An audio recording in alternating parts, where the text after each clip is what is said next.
Hi, I'm going to do problem 1, step 1. I volunteer at my church Christian Culture Center. It makes me happy because I'm doing something, and I'm doing it on my time. This is called a positive consumption external benefit because I'm volunteering on my time.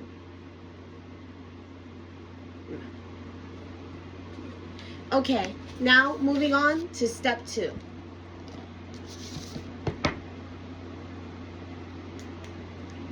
We're going to be drawing the positive externalities. Now, positive externalities are basically unintended benefits that's in a market, whether positive or negative. So we're going to be drawing it, a positive externalities.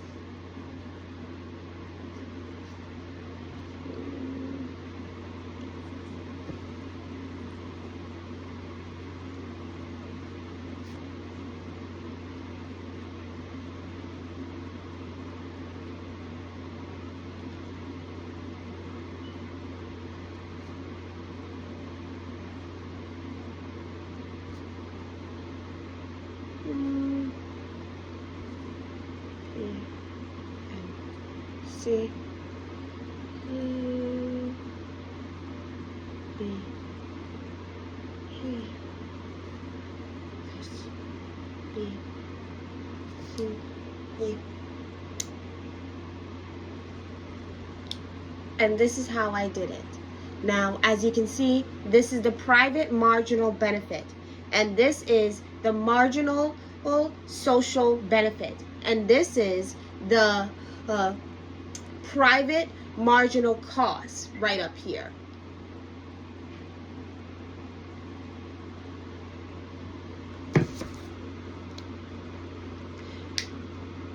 For example, using my time to volunteer at my church is a private benefit for me to do because it gives me more social benefaction.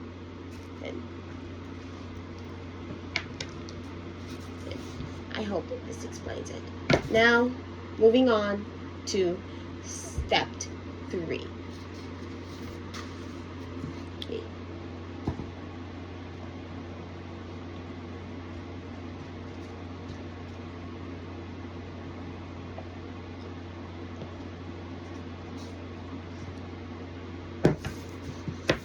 Now, step 3 is extremities again. And so I'm gonna join the top, and I'm gonna have to find a private, private optimum, I think it's called private optimum, and I'm gonna have to find that. Now let's draw the chart. Sorry, my chart is a little sloppy. See? And now we're gonna draw it.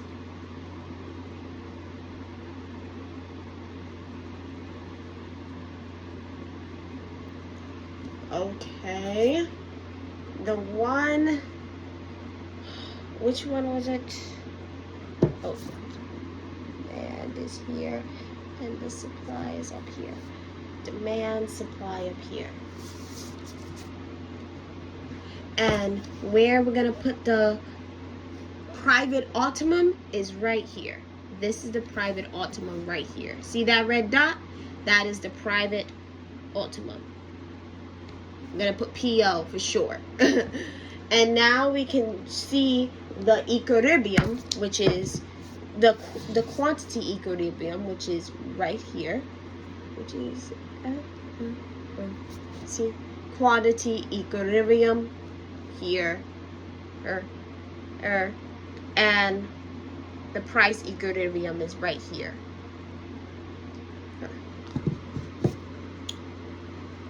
So the private equilibrium is separated by the quality and the price. ACE. And that's how we got that. Because the point where the benefits are marginalized, they're separate. Hope that explains it. And ask for B, which is to answer B, is where the benefit to society are maximum.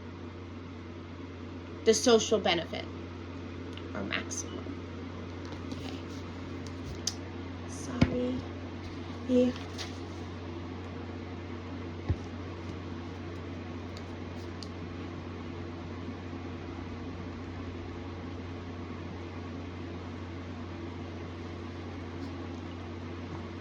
Now we're going to find a dead weight loss, and I'm going to do this in silence.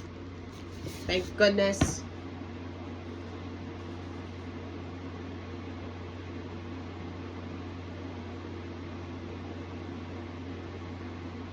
Oh. Oh. Yeah.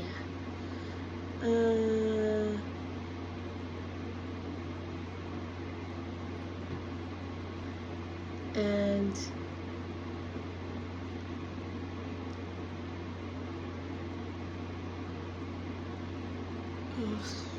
dude.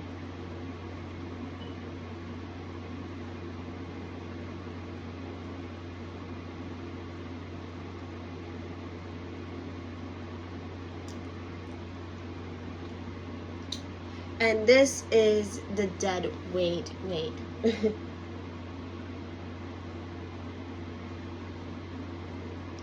And this is the dead weight loss. WL. This is where it is. See that triangle? That is the dead weight loss. I'm not very good at explaining it, but I'm trying.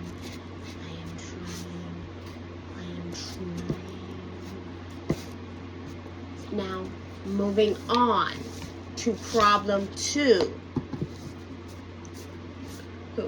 Moving on to problem 2. We're going to draw the supply and demand graph, which, as always, we need to do for some reason, but we have to do it. Okay. Supply. Oh, Jesus. Supply and demand, supply and demand. Next, we're doing step 1, which, if I'm not mistaken, now we must, the buyers must pay the price of the goods and taxes, which is for step 1 for problem 2. Step 1, problem 2. I'm pretty sure it's supposed to shift to the, it's my right hand, shift to the right. It's supposed to shift to the right.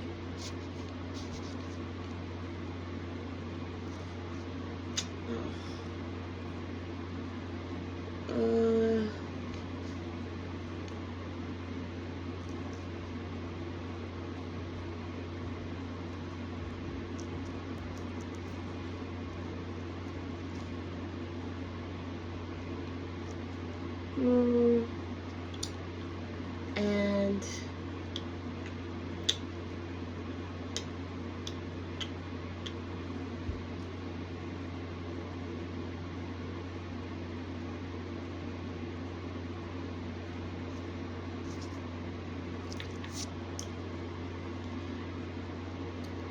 this is step 1. See the arrows? They're shifting. It's supposed to show the shift. Now that is step 1. Let's move on to step 2. Which step 2 is going to be a little bit difficult, but nothing we can't handle, right, partner?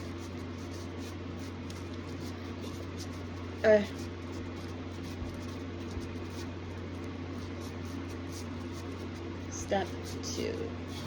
I'm a bit nervous. This is a very long video. Step 2. And for step 2, its supply is perfect elastic. It's perfectly elastic.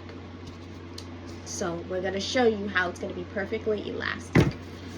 Supply and demand graph, of course, as always.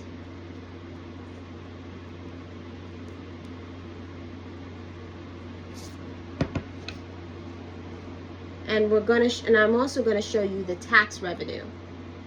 It's going to have to be perfectly elastic for it.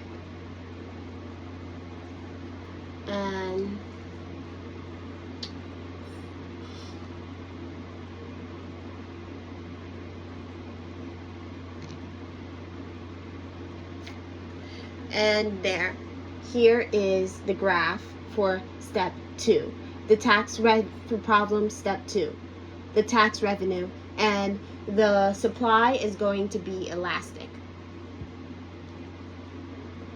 Because you see, it's not going straight, it's not going vertical, so it can't be inelastic.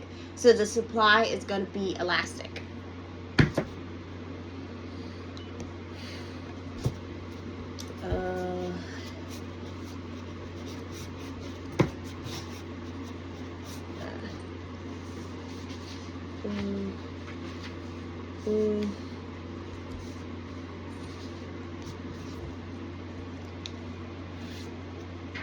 Step 3, which is also going to be a little bit different from step 2. The supply here now is going to be inelastic, but the demand is going to be elastic for step 2.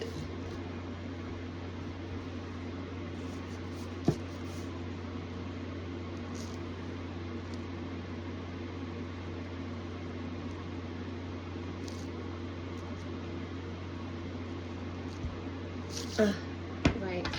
I think it's, yeah. Watch here. The quantity equilibrium is going to be here. The price equilibrium is going to be here.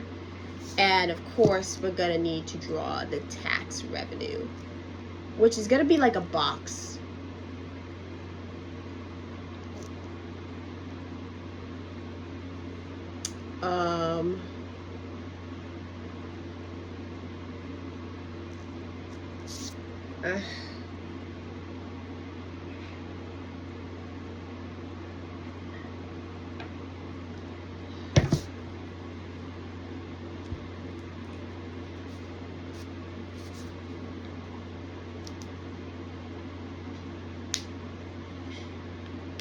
And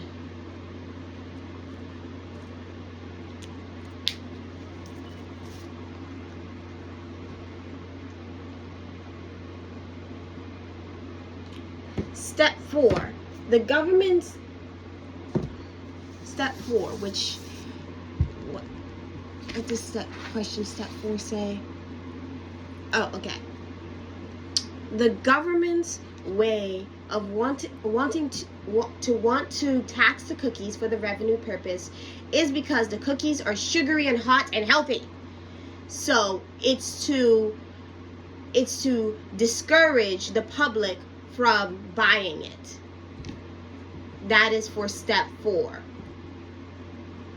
Thank you coming for my TED Talk. Thank you for coming to my TED Talk. That is step 4. Wait, I think there's supposed to be a step 5 as well. Wait. Now, we're going to move on to my favorite, which really isn't my favorite, but we're going to move on to problem 3, and I chose option 1, the shutdown rules. Now, this one.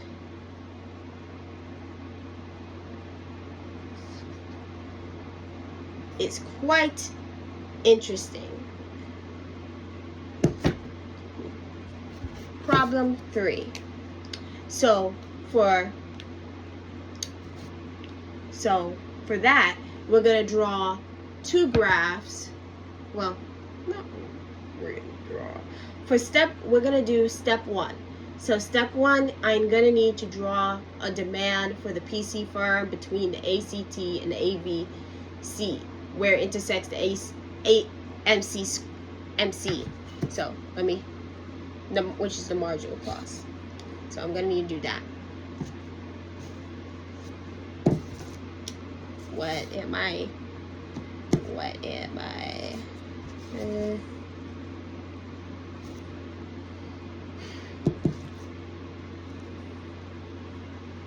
Oh.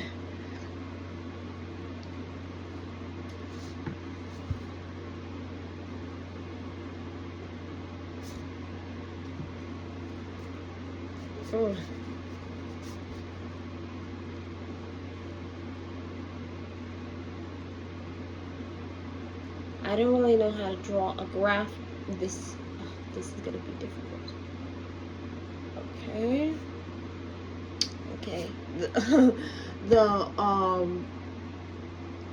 This was the marginal cost. The marginal cost, to draw the marginal cost was difficult. So, oh my goodness. So to intersect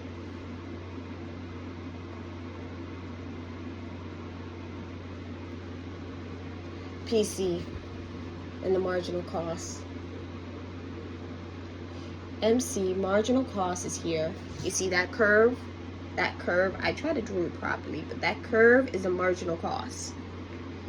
And ACT and ACT is right here. And AVC is right here. AC is the curve. This is ACT on top. This is ACE, and this is AVC on the bottom. Now this will operate. Now the question is asking, what does this tell about the profit in the short run? Well, the short run, it does tell us the short run will continue to operate because of the fixed variable, the fixed cost, and the variable cost. So because of the fixed cost and the variable cost, it will continue. The short run will continue to operate.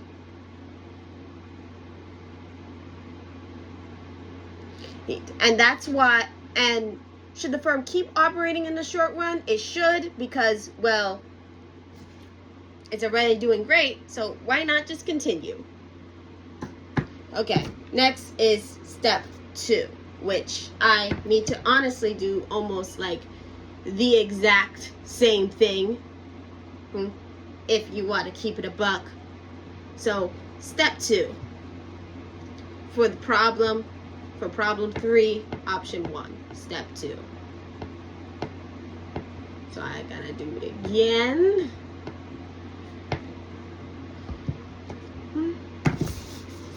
And it's a good thing I have to do it again, because just in case you didn't see. And maybe I can draw it way better.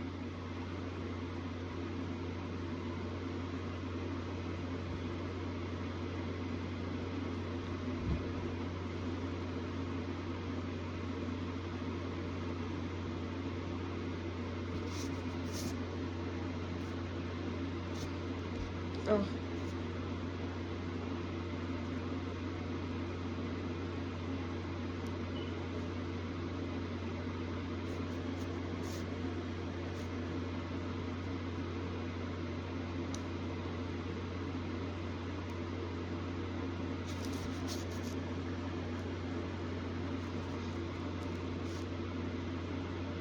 Okay.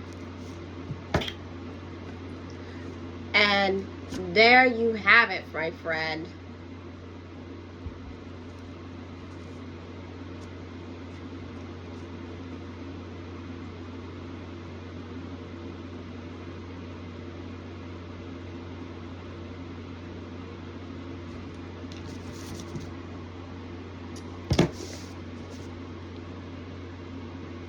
See.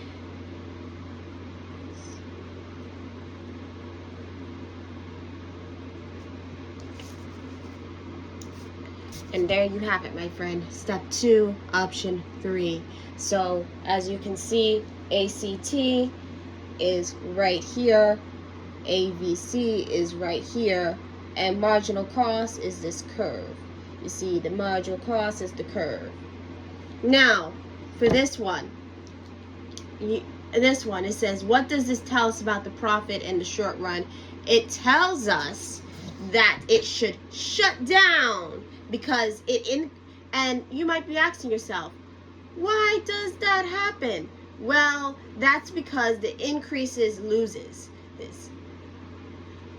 And the increases loses and losses. So since the increase has losses, there's no reason for the short run to continue operating. And that is for step 1, option 1. Now for step 3, what happens to the price of the good in perfectly competitive market in the long run, and why?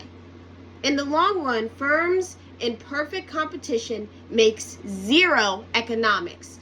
That means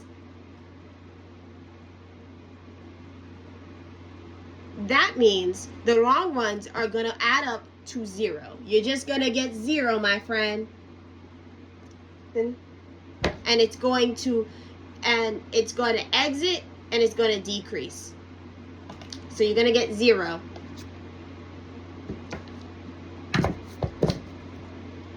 Thank you. That is my video.